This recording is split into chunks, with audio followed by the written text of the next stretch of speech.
vai abrindo comigo Malaquias 1, versículo 6.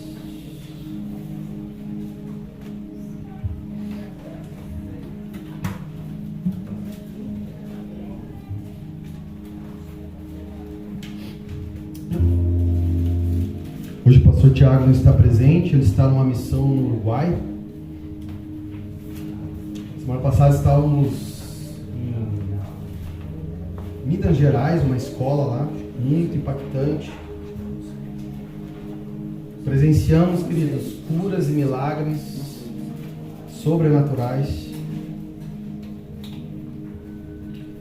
A nossa intenção de ir para lá, sobretudo, era para ver pessoalmente homens sendo usados por Deus e Deus se manifestando através do seu Espírito e curando multidões inteiras.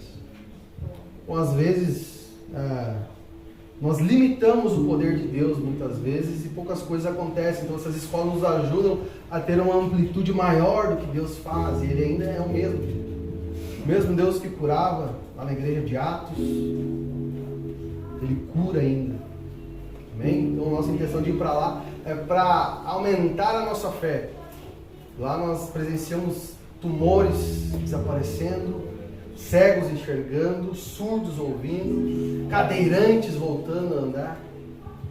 Então a nossa intenção de ir para lá é poder visualizar isso, aumentar a nossa medida de fé, vir para cá e não atrapalhar o Espírito. Amém? Porque é Ele quem promove tudo isso. Nosso papel como ministros é não atrapalhá-lo. Ter uma intimidade com Ele para entender que é Ele quem faz. Nós somos apenas cooperadores. Amém? Gostaria de estar trazendo uma breve instrução sobre finanças. Quem nos conhece aqui sabe que nós não somos de falar uma palavra rápida de oferta. Não, nós temos um entendimento de trazer um entendimento e estabelecer uma edificação do seu entendimento, uma construção. Por que estabelecer uma construção sobre esse assunto? Porque é que nem uma casa. Você começa uma casa a construir ela pelos fundamentos, daí vem as paredes, o telhado, basicamente é isso. Então uma construção, um assunto sobre finanças vai te ajudar muito a, quando você estiver num nível mais alto, não retroceder. Amém? Então por isso a importância de construirmos um entendimento nesse assunto. Amém? O Malaquias 1,6 diz assim: o filho honrará o pai, e o servo o seu senhor. E se eu sou pai, onde está a minha honra? E se eu sou Senhor, onde está o meu temor? Até aí. Amém? Então aqui nesse contexto, querido, é um contexto lá em Malaquias do Antigo Testamento aí. Porém, esse contexto, esse texto me abriu muito a mentalidade acerca de finanças. Para quê? Para que eu, através desse texto, eu consegui entender um pouco mais do coração de Deus acerca desse assunto tão importante. E nesse texto, para que você entenda, quando Deus estaria exclamando: onde está a minha honra? Onde está o meu temor?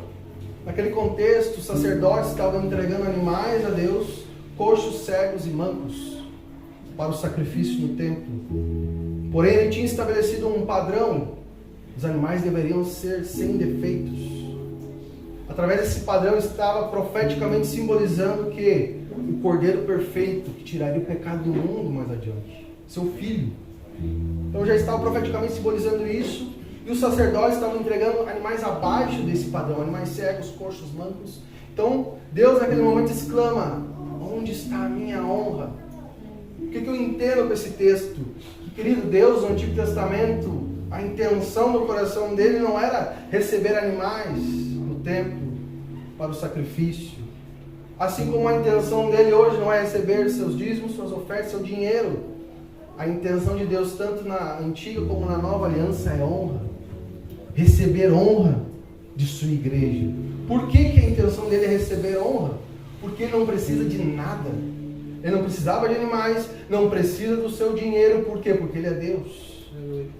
Porém, ele deseja ser honrado pelo seu povo, através de um padrão que ele estabeleceu. É como dizer para o meu filho, faz isso, isso e isso nesse padrão. Se ele fizer contrariamente a esse padrão, ele estará me honrando? Não. Pelo contrário, eu vou repreender. Ó, você está errado. Não é do teu jeito que faz as coisas, é como eu te peço. Estou te ensinando. Assim é Deus. Amém? Então Deus não precisa de nada, querido, mas Ele deseja a honra do seu povo. Sempre foi assim, sempre será assim. Então quando nós damos algo abaixo desse padrão de honra, infelizmente nós estamos dando restos a Deus. O que sobra? Como aqueles sacerdotes estavam dando animais coxos, cegos, mancos. E será que Deus aceitou? Logicamente que não, por isso que eles clamam. E trazendo isso para uma realidade familiar, eu gosto de fazer essa conjectura, é muito interessante, porque isso tem tudo a ver. Às vezes as esposas reclamam dos maridos porque eles estão abaixo de um padrão bíblico, dando restos. Assim como os maridos reclamam às vezes suas esposas porque elas estão abaixo de um padrão bíblico, dando restos.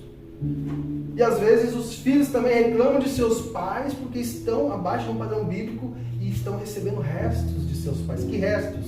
Restos de amor, restos de atenção, né? Restos de tempo, um tempo sem qualidade. Tudo abaixo de um padrão. Então qual é o padrão correto para que se arrume essa bagunça em casa? Efésios 5:25.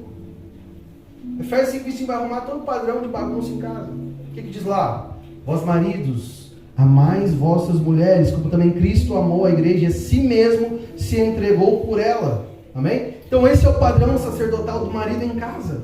Um padrão sacrificial de se entregar por sua esposa. Automaticamente, quando ele estabelece esse padrão bíblico sacrificial, automaticamente a esposa estabelece o padrão dela, bíblico, de respeitar esse marido e se submeter à missão dele. E consequentemente os filhos passam a honrar esses pais.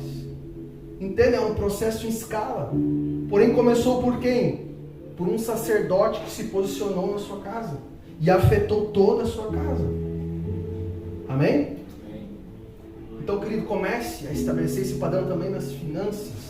Comece a estabelecer o padrão bíblico para as finanças na sua casa. Porque eu te digo, as bênçãos irão se desencadear sobre sua vida. Tenha certeza disso. Amém? As bênçãos irão se desencadear sobre sua vida quando você estabelecer um padrão também financeiro na sua casa. Sacerdotal, financeiro.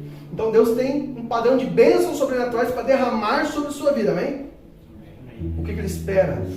Que você antes estabeleça um padrão de princípios. Por quê? Porque toda bênção está atrás de um princípio, assim como todo problema está atrás de uma quebra de um princípio. Amém? Glória a Deus. Então qual é o padrão de ofertas e dízimos na nova aliança? Vou te citar aqui as características. Vou te resumir as características. Como você entrega uma oferta alçada, um dízimo. É um padrão de honra, como já falamos, um padrão de gratidão a Deus por tudo que Ele te deu, um padrão de racionalidade, é um padrão de proporcionalidade à sua renda, né? Um padrão de generosidade e um padrão de uma regularidade mensal. Por que uma regularidade mensal, pastor? Porque a igreja precisa da fidelidade dos membros, porque ela tem despesas regulares mensais. Amém? Então esse é o padrão de você dizimar e ofertar a casa de Deus. E tudo isso feito com o padrão também que é de entregar com alegria. A Bíblia diz, oferte com alegria, né? Amém? Então fora desse padrão que eu acabei de citar, querido, você está fora de um padrão bíblico, em desonra a Deus. Assim como os sacerdotes em Malaquias 1:6. Aí você pode dizer, beleza, pastor.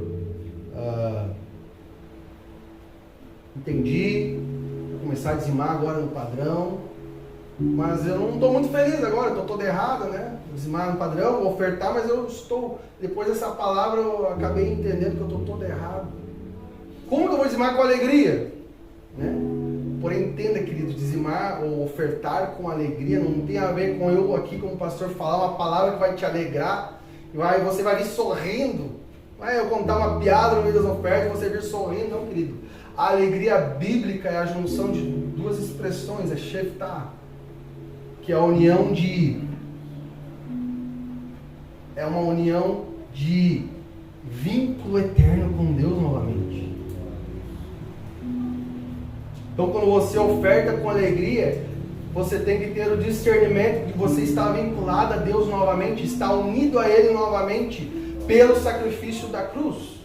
Então quando você tem esse discernimento antes de ofertar, que você foi alcançado por uma oferta que te vinculou novamente a Deus, aí você oferta com a verdadeira alegria. Amém? Entenda a alegria bíblica. Glória a Deus. Se coloque de pé.